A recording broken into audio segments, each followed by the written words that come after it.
ఈరోజు వాక్య ధ్యానాంశం. నాకు జ్ఞాపకం లేదయ్యా. ఒకానొక పట్టణములో ప్రభువును బహుగా ప్రేమించే నమ్మకమైన సేవకుడు ఉన్నాడు. అతడు తనకి ఇవ్వబడిన పరిచర్యను బహు ప్రయాసతో కొనసాగించుచూ ఉన్నాడు. కానీ అతడు బైబిల్ కాలేజీలో చదువుతున్న రోజుల్లో ఒక భయంకరమైన పాపం చేశాడు. ఆ పాపమును గూర్చి జ్ఞాపకం వచ్చినప్పుడల్లా బహుగా చింతిస్తూ బాధపడుతూ ఉండేవాడు. మన పాపముల నిమిత్తము పశ్చాత్తాపడి వాటిని ఒప్పుకొని విడిచిపెట్టినట్లయితే దేవుడు క్షమిస్తాడని ఆ సేవకుడు ఎరిగి యుండియు ఆ పాపమును దేవుడు క్షమించలేడేమో అనే భయము కలిగి ఉండేవాడు. ఆ భయముతో ప్రతిదినం ప్రార్థించేవాడు. ఒకరోజు అతడు బైబిల్ కాలేజీలో చదువుతున్న రోజుల్లో చేసిన భయంకరమైన పాపము గురించి మరింతగా కన్నీటితో ప్రార్థన చేస్తుండగా దేవుడు తన మెల్లని స్వరము ద్వారా ఆ సేవకుడితో నీవు చేసిన పాపము గురించి పదే పదే జ్ఞాపకం చేసుకుంటూ భయపడుతున్నావు, కానీ ఆ పాపాన్ని నేను ఎప్పుడో క్షమించాను.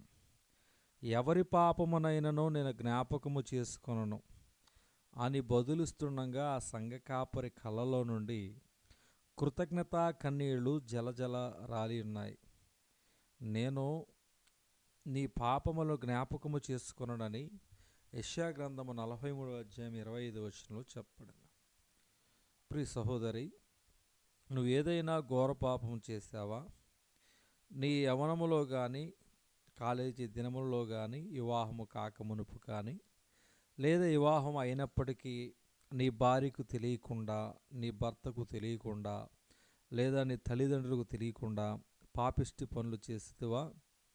నేను చేసిన పాపము ఘోరమైనది, దేవుడు కూడా క్షమించలేడు అని తలచి దిగులు చెందుతూ చేసిన పాపము యొక్క జ్ఞాపకాలు నిన్ను చిత్రవద చేస్తూ ఉన్నాయా? ప్రభు సెలవిచ్చుచున్నాడు, అతిక్రమములను దాచిపెట్టువాడు వర్ధిల్లడు, వాటిని ఒప్పుకొని విడిచిపెట్టువాడు కనికరము పొందును. సామెతలు 28:13.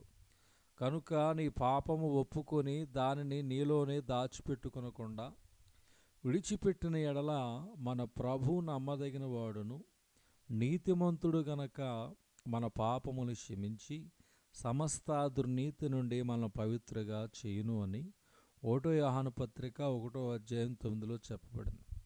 నువ్వు ఎంత ఘోర పాపివైనను, గతంలో నువ్వెంత నీచంగా జీవించినను, నిన్ను క్షమించుటకు, నీ పాపము నుండి రక్షించుటకు ప్రభు సమర్థుడు.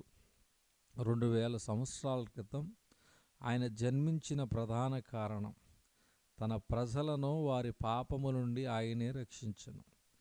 గనుక ఆయనకు యేసు అను పేరు పెట్టెదు అనెను. మత్తయి సువార్త 1:21. అవును, నీ కొరకే ఆయన జన్మించాడు.